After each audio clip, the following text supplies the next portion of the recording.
वहाँ ते साला सब पर कैसे थे भले मैं बेटी जिंदगी भर कुंवार रही।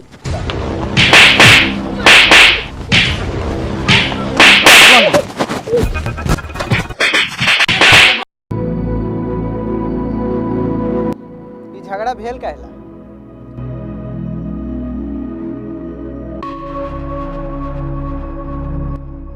का बोलबा लोग कि एक दूगो विकेट गिराई युवा मैच खेले आल बारा कि विकेट गिरेबा। रे साला रे तू बैठता सब साला एकरे चाल बा। ई साला देखई में खाली शांत लागेला। ई साला इतना हरामी लइका बा कि हम का बताई। बहुत बोला तारा छुदर महतो, बहुत बोला तारा। अभी गार कटाल बाकी बा। कट कट गार कट बे आओ साला कट आ साला कट। ए दुल्हा शांत रह। चुप साला चुप, ज्यादा साले बोल रहा तो मुंह में हक दे। रे साला ई काथी बोल देला रे मुखिया जी के। तो क्या मुखिया जी हमर कथी उखाड़ लिहन? एगो काम कर लिया मुखिया जी। हाँ बोलू। हम दूगो गार्ड बोला लेतानी और एगो दूगो वॉलंटियर बोला ली। आ देखो तनी शादी में कौन सरवा मार करत आम की। ठीक है कहता नहीं दरोगा जी ऐसी होई। का हो झगड़ू मत होखो यही लइका से शादी। और ठीक बा हुजूर, हमरा मंजूर बानू। मंजूर बा। हम कहूँगा कि हमरा बेटी के शादी करा दिया। जरूर होई। जा मनी मेराज जा, अब लड़की के तू सजावा और जो भी कार्यक्रम बा जाके सब करा। हमनी दूरा पर बैठा तनी सब ठीक हो जा। ठीक बा।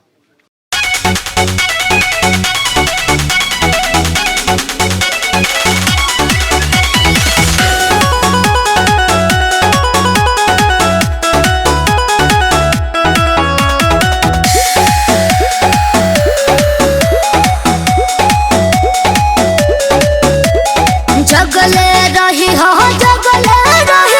जानू हमार राजू रहतिया मिलिए हो जो रहतिया मिलिए हो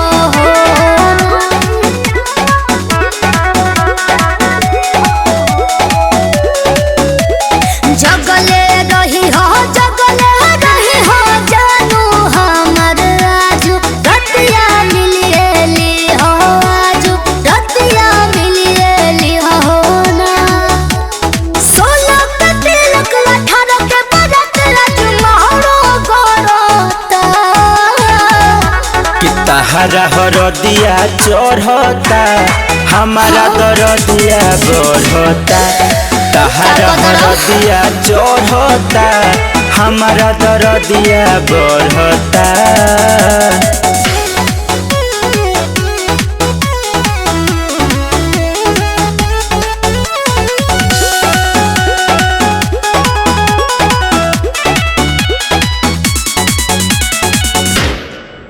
अरे कारावा में बैठी चली जइबू भिनु सारावा छछनी यारावा।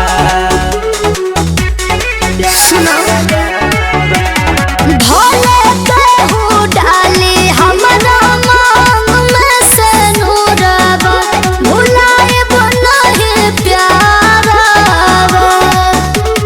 मारो में तोहरा पार के दियरा दरता कि तोहरा हरदिया चढ़ता हमारा दरदिया बढ़ता।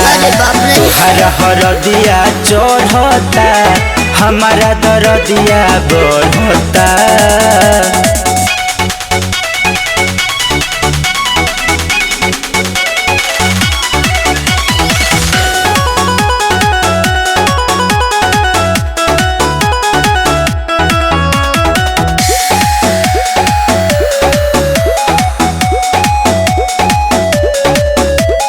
हमारा कोई लरिया के ले जाई बहेलिया ना जाने कवाना देश।